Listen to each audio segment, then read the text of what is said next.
is up there, everyone? It's the guy from the Gamertag here, and today I thought I'd talk about what I think of the Call of Duty Ghost Extinction co-op mode.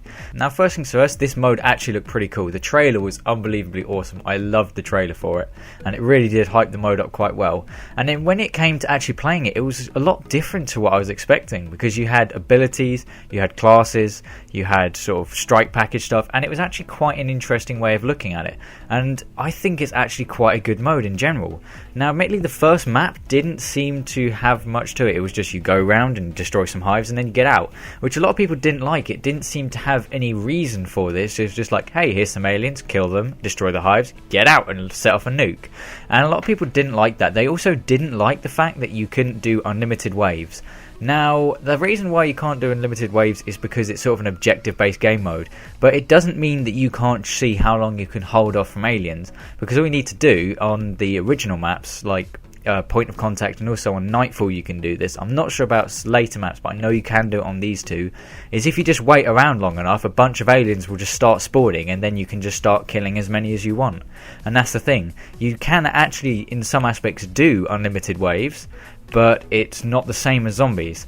Now, I actually like the objective. I like the way that it's got a clear objective and it allows you to just go through the map as a team. And the skill point challenges do add another extra element of difficulty to the game, but at the same time, the completionist trophies do get quite range inducing to try and achieve them, because they are really difficult if you're in a bunch of randoms.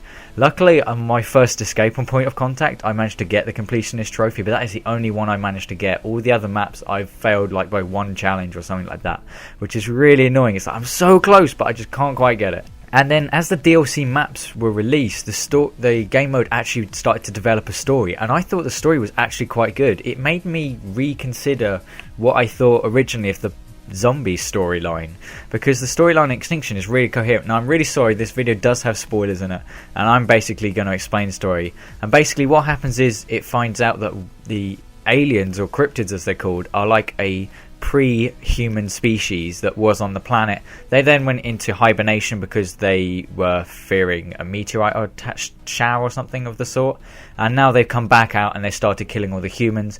You are a little unit that is trying to kill the aliens whilst also trying to find ways to stop the aliens taking over the world, and eventually you do have to end up killing your unit to get some humans off the Earth and onto a space station.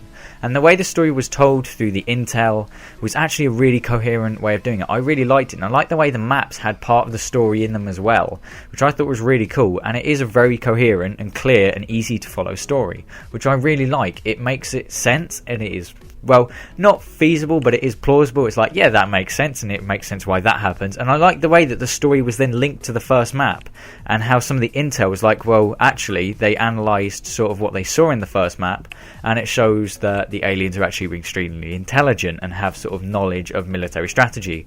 And it was just really cool the way they implemented this. Also, with all the abilities, the dropping ammo, dropping armour, having abilities, being able to revive people, repair the drill faster, actually made the game you don't find people that troll in the game very often. Yeah, you get a few dicks who purposely don't complete the challenges, which is a bit annoying, but generally people don't troll, because the way the game works, that even if you do troll, you're actually screwing yourself over more than you're screwing over your team, which is actually quite a cool feature, because in zombies you do get a lot of trolls, the people that open the wrong doors, they purposely just do things to annoy you, and it gets ridiculously annoying.